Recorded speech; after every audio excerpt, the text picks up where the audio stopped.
Hello, everybody. Get my cigarette lit. Before I get down to today's nefarious news as I am, and that's what we're going to be talking about because I have a few wild, high-octane speculations. But house cleaning first. Tomorrow, Friday, pardon me.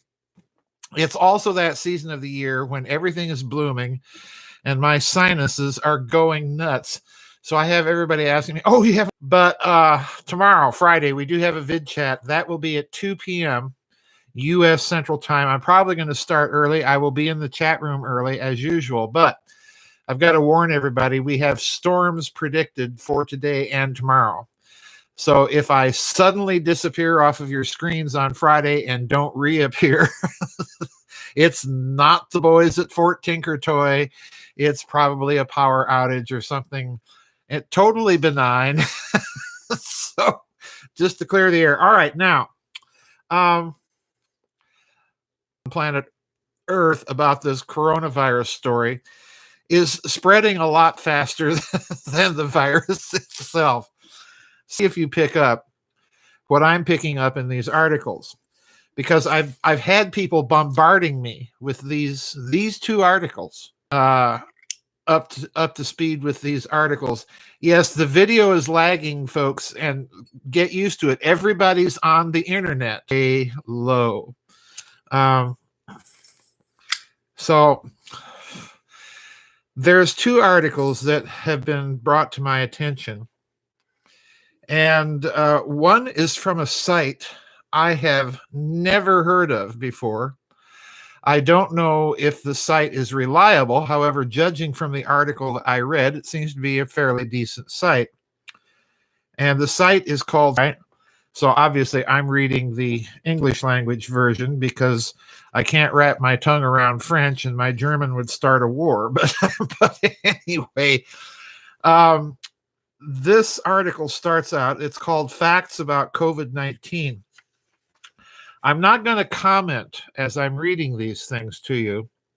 I'm going to try and save my comments for when I get done with these two articles and give you a high octane, and I mean very high octane speculation as to what I think might be, and I underline the words might be, one objective of this whole plandemic. And yes, folks, I know the internet is badly buffering. There's nothing I can do about that. Absolutely nothing I can do about it. It happened last week. It happened the week before. It's everybody is at home and on the internet. All right. So here we go. Facts about COVID-19. These are the first 4 paragraphs in this article that I want to read, and then I'll skip to the second article where I'm going to read much more extensively. It says, quote, this is dated, incidentally, April 1st, so take it for what it's worth. Quote, according to the latest data of the attack, currently about 81 years. 10% of the deceased are over 90 years old. 90% of the deceased are over 70 years old. 80% of the deceased had cancer.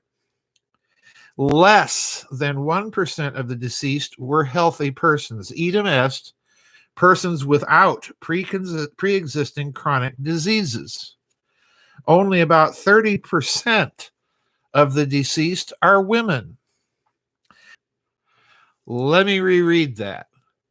In many cases, it is not yet clear whether the persons died from the virus or from their pre-existing chronic diseases or from a combination of both. Okay? Now let me go to the second article. I'll be linking this, folks, when I get this posted eventually. All right? And this is from an article titled 12 Experts Questioning the Coronavirus Panic. And I'm going to read extensively from this article. Both the short biography is a specialist in microbiology. He was a professor at the Johannes Gutenberg University in Mainz, Germany, next 100 days. But we do not realize that 20, 30, 40, or 100 patients positive of millions is being shortened. The horrifying impact on the world economy threatens the existence of countless people. The consequences on medical care are profound. Already, services to patients in need are reduced, operations canceled, practices empty, hospital personnel dwindling. All this will impact profoundly on our whole society. Politician and former chairman of the Parliamentary Assembly of the Council of Europe. In 2009, he called for an inquiry into the alleged conflicts of interest surrounding the EU response to the swine flu pandemic. Here's what he says, quote, "We should be asking questions like, how did you find out this virus was dangerous? How was it before? Didn't we have the same thing last year? Or is it even something new that's missing?" Unquote. Then we have Dr. Joel Kettner, is a professor of community health sciences and surgery at Manitoba University in Canada, a former chief public health officer for the Manitoba province, and a medical director of the International Center for Infectious Diseases.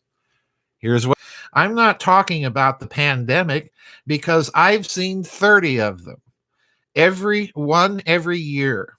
It's called influenza. And other respiratory illness viruses, we don't always know what they are. But I've never seen this reaction, and I'm trying to understand why. I worry about the message to the public.